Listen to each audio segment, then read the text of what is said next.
Hey guys, today I'm going to show you the definitive guide on how to update the firmware on your MMI 2G or 3G system. And this, like I said, is going to be the ultimate guide that you will find anywhere on the internet. And all you need to do this is a couple of things. You need a PC or a laptop that has the possibility to record stuff on CDs or DVDs, and you will also need to have a working CD changer in your Audi. That's basically it. Nothing else is required. Your car doesn't need to have anything special coded in the MMI like in some of the guides that I've seen, and I will show you exactly what to do in this video. You've probably read or heard online of horror stories with the Bose audio which this car is equipped with, or the Bauer & Wilkinson audio not being recognized or going into component protection mode after the update. So what a lot of guides actually tell you to go and do is to go into the hidden menu. The problem is that the hidden menu is not enabled on 99% of these cars.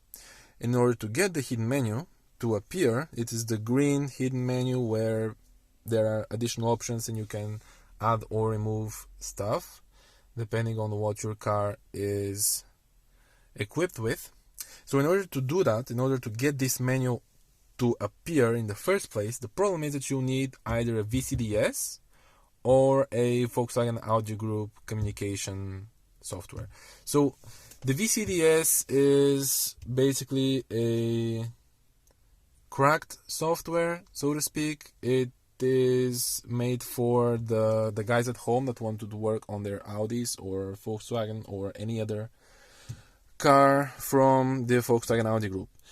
The problem is that this software is a little bit difficult to learn, to work with, and the other thing is that you will need a special cable to plug into the OBD port, which is right there, and all of that is expensive. So the cable goes for around 35 to 40 bucks online. There are cheap Chinese clones, but those don't work, so please don't buy those. And then you will need to download the software from somewhere, which may or may not work properly.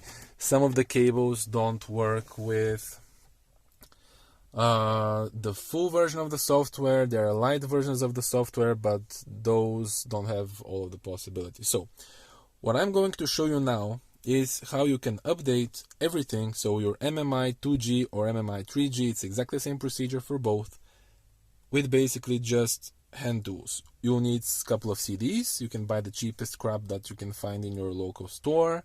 They sell them in supermarkets now. Just buy the cheapest one. You will be needing a laptop, like I said, or a PC that has the ability to burn drives.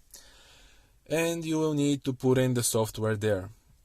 If you don't want to go that route, there are also cheap CDs that people online are selling. eBay, Amazon, you can find them for 10 to 20 bucks. Those are fine. It will save you some trouble. You'll know that it's properly burned on the CD. And that's pretty much it. So the other thing that you'll need to have is a CD changer that actually works, because sometimes the CD changer is broken and it cannot recognize the CD. What I will show you next is how you can actually be sure that nothing will go wrong with your Bose or Bauer & Wilkinson amp. So in order to update properly, the first option was, like I said, go through the green extended menu. That's the engineering menu directly from here, if that was enabled, and just disable the amp from there, or go into user-defined update mode. However, like I said, on many of the cars, 99% of these cars, this option is not there. Instead of paying someone to enable this option for you, or to buy the expensive equipment and doing that yourself, I'm going to show you exactly how you can do this without needing this menu, and everything will work 100%. So the first thing that you need to do is go into your trunk, And as you can see, I already have a navigation DVD here, and I have several CDs where everything has been burned. I actually didn't burn these myself. I purchased those online from an irreputable reseller for 10 bucks, so those were the absolute cheapest CDs that I could find, just to show that it will work even with the crappiest CDs possible. So here is where your amps will sit. Just take the cover off, and here on the top is the amp. There will be 2 screws on yours. On mine I've already removed those. These are T25 screws. Just put in a screwdriver, remove those, and just grab the amp and pull it to this side. When you do that, you will see there is a cable, this cable that has plastic on top of it, plastic shielding protecting the wires. Just trace it back to where it is connected to the amp.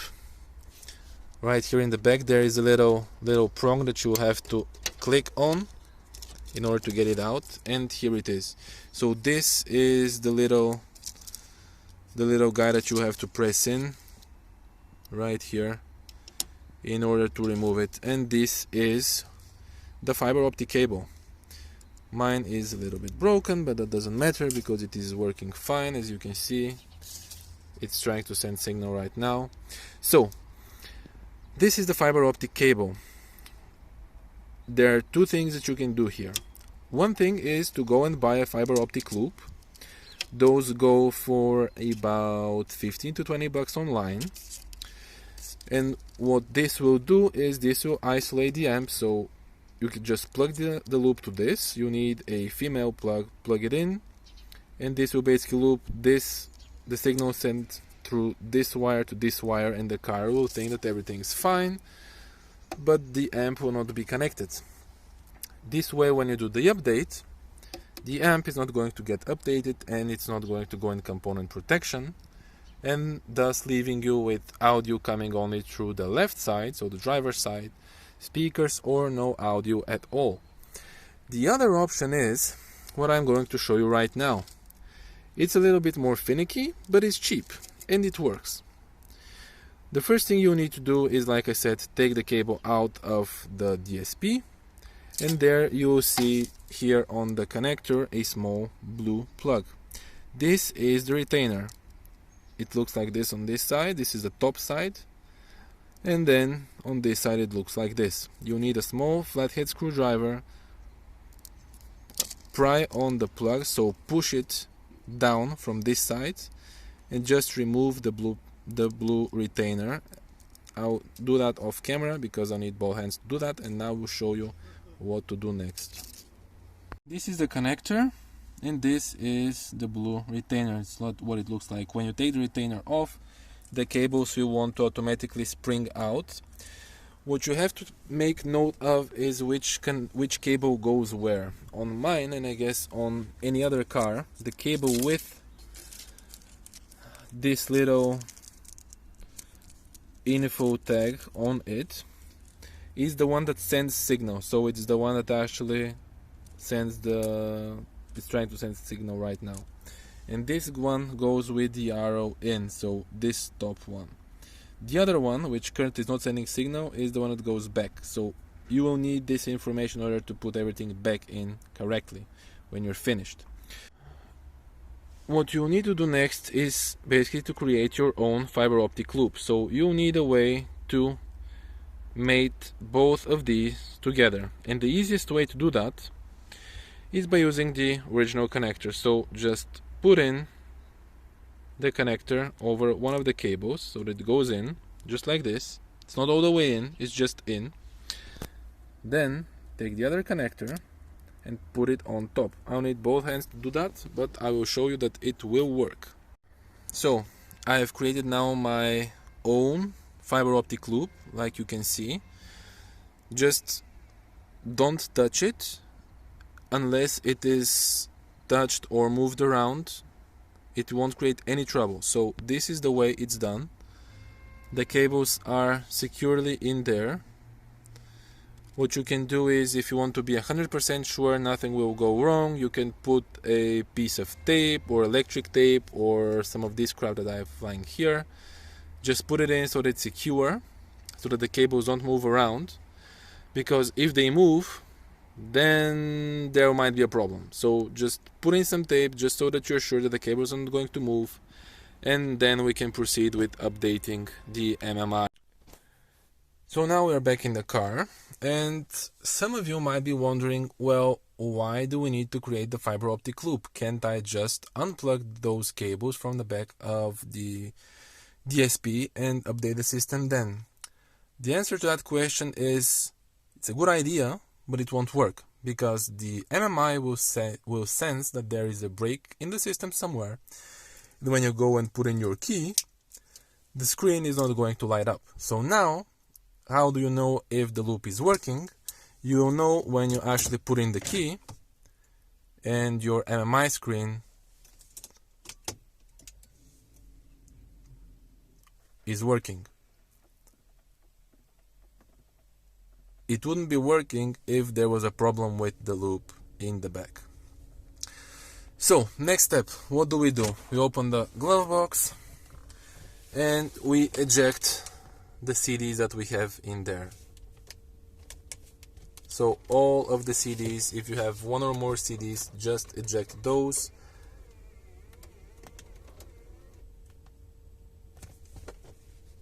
No CDs need to be in the CD changer.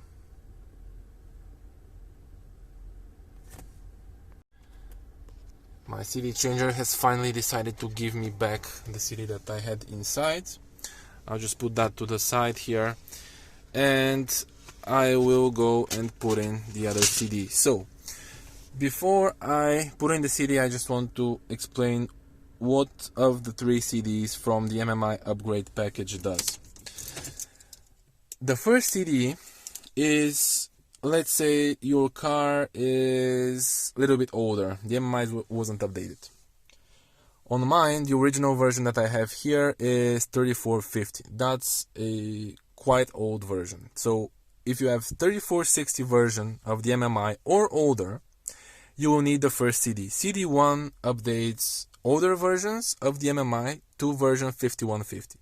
5150 is the intermediate version. That is the version where most of the things have been polished out. You have a lot of new features that are actually good and working, but it's not the latest update. The latest update is 5570. So the 5570 update is on CD3. Then what is CD2, you might ask? Well, CD2 is the update for Bluetooth and telephone connection. So this car was not equipped with either Bluetooth or telephone, which is actually a good thing, because in 2007, 2008 might have been cool. Now it's completely obsolete. So it is completely unnecessary. So what I will be doing, and I will be upgrading only MMI 1. Upgrading the MMI from 3460 to 5150 version, and then from 5150 to 5570. This is all that I'm going to be doing. If you have the Bluetooth, go ahead, put the CD in for the Bluetooth as well. I don't need that on mine. The CDs will need to be put in the CD changer number 1 slot. Not number 2, not number 3, not 6, 1. They need to be put one at a time. So you go, put in CD1, update the MMI, restart it, check that everything works. Only then take the CD out, put in the new CD in the same spot. Don't put it somewhere else. I've heard people trying to do that. Sometimes it works, sometimes it doesn't. So don't do that. So what we will need to do next is actually putting the key in the ignition, put it to position 2, and load up the CD in slot number 1. So press in 1 and put in the CD, put it load, and we're putting now the CD.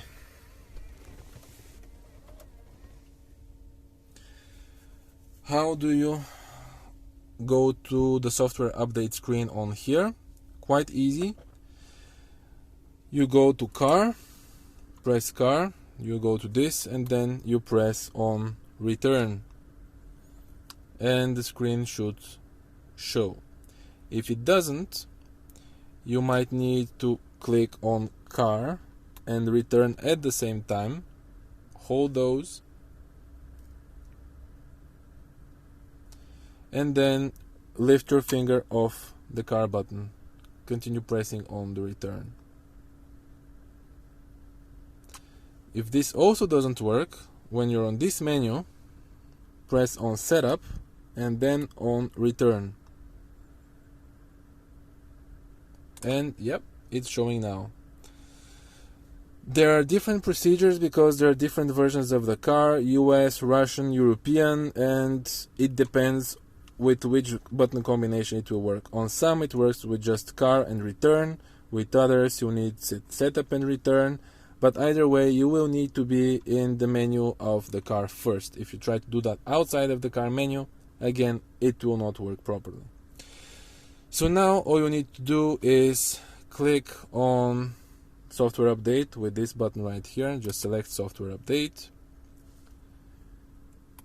With the joystick, click on the menu to read the CD, and we're starting with the process for updating. It will take some time. CD number 1 will take about 45 minutes to an hour. The CD number 3 will take about 25 to 30 minutes, but your mileage may vary. So you don't need to have the engine running. I don't have it on mine. Just make sure that the battery of the car is sufficiently charged. Don't do it with a half-dead battery. And that's basically it. So now you have standard. We click to select next. Here you can see everything that can be updated. And we'll just click on start download. Once everything is done, I will come back to you and I will show you. Hi everyone. So now here it is updating. I have inserted disk number 1 from the cheap discs that I bought online. So this is the first disk. This is supposed to update the 2G MMI to 5150 version, if I'm not mistaken. It's already on 5%.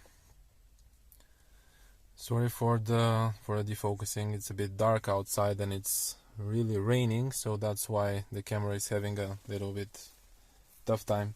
So I will wait for the update to go through, at least the first one. Disk number 2, so this one we're not going to be using because that's for the Bluetooth module and the telephone, which this car was not equipped with. So disk 2 we don't need. Once this goes to 100% and is done, all we need to do is put in disk number 3 instead of disk number 1. Sorry. And that will update the MMI 2G to version 5570, which is the latest version here in Europe. Excuse me. So that's pretty much it. I already showed you how to rig the fiber optics for the Bose audio system, which this car is equipped with. It's a bit dark, so I can't really show you the Bose badging right over there. But trust me, it is a Bose equipped car. So yeah, you already saw that. If you have any questions about the rigging of the Bose fiber optics, let me know in the comments below. Once this is done, I will put on the camera back up so that I can show you upgrading with the third disc. Okay guys, so it's gotten quite dark. I'm really sorry about this, but the update took about 40 minutes and it's already fall. So the day isn't as long as it used to be in the summer. But as you can see, the update is done. It allows me now to scroll from this menu down here and just click restart with the button. Just restart the MMI. And the update should be done to update 5150. We will see now if everything will be working.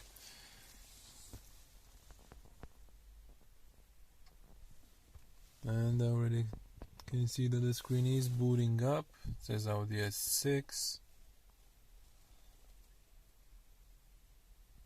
Okay, and it seems that it is working.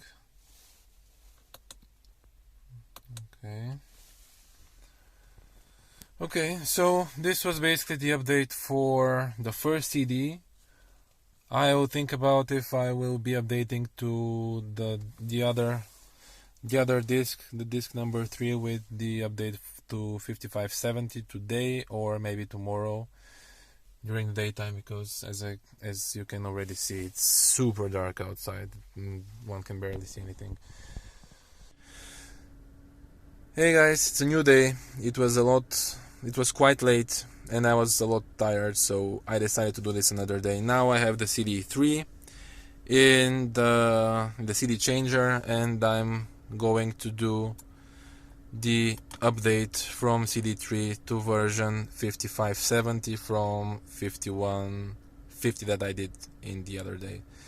So I just wanted to show you the progress. It's now on file number 2 and it's updating from 5150 to 5570, and the update is going faster, a lot faster than the first update, because this time we're not skipping any versions, so it has a lot less information that it needs to read and write into the MMI.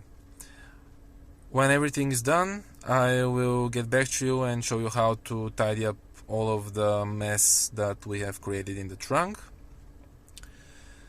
And one last thing, actually the CDs that I've purchased, they're not a lot of money, they're only $10, but I needed them only for this update, so I'm going to be giving those CDs away. All you need to do to participate in the giveaway is to subscribe to the channel, leave a like on the video, and also leave a comment on this video. If you do that, I'm going to check, and if you've completed all of these steps, you might be the one lucky guy to get these CDs. Like I said, they're not expensive, you can go and buy them yourself, I know, but I needed them only for the ones, and this might help someone that wanted to do this update for themselves. And you won't need to spend absolutely no money on this. I also have a navigation DVD with 2018 maps for Eastern Europe, and I will also bundle that with the CD, so you'll get 4 CDs for free. The navigation DVD usually costs about 15 euros, if not mistaken, somewhere in that about. So I will be giving that away as well. So yeah, just subscribe, comment on the video, and also like this video. In the comment section below, tell me why you need to be the one to get the CDs. Basically, why you need to win this giveaway. Just do that and I will select one of you guys at a random way, and I will tell you in the next video who the lucky winner is.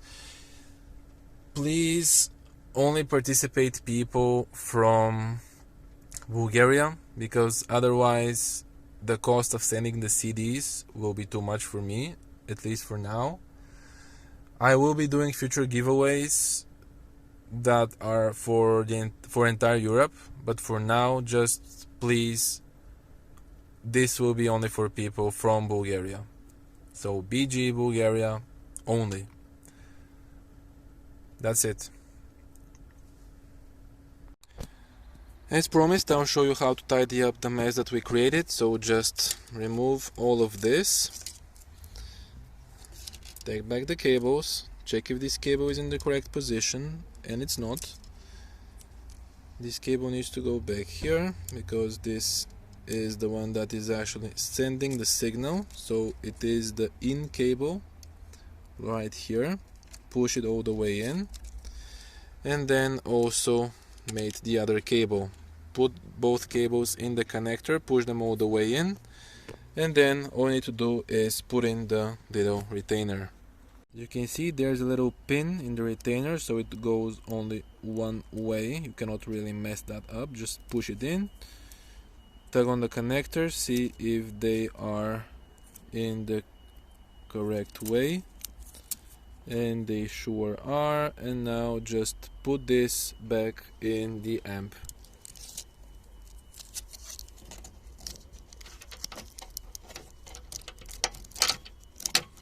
I'll need both hands to do that. Fully installed, just slide the amp back in. Try not to take the retainers out by doing that. Just slide it on top. The cable is pinched in the back. Try to unpinch it. Sorry that it's a bit dark, but it's just getting dark outside once again. So this needs to be over the screw holes. And now take your screws, again T25s, one here. So this is what the little screws look like. Just put those back in, screw them tight, and that's it. That's pretty much done. With the screws put in place, you can now put in the cover over the amp and navigation stuff, and you're done. That was it. Thank you a lot for watching this guide. If you have any questions, please let me know in the comment section below. Thanks for watching.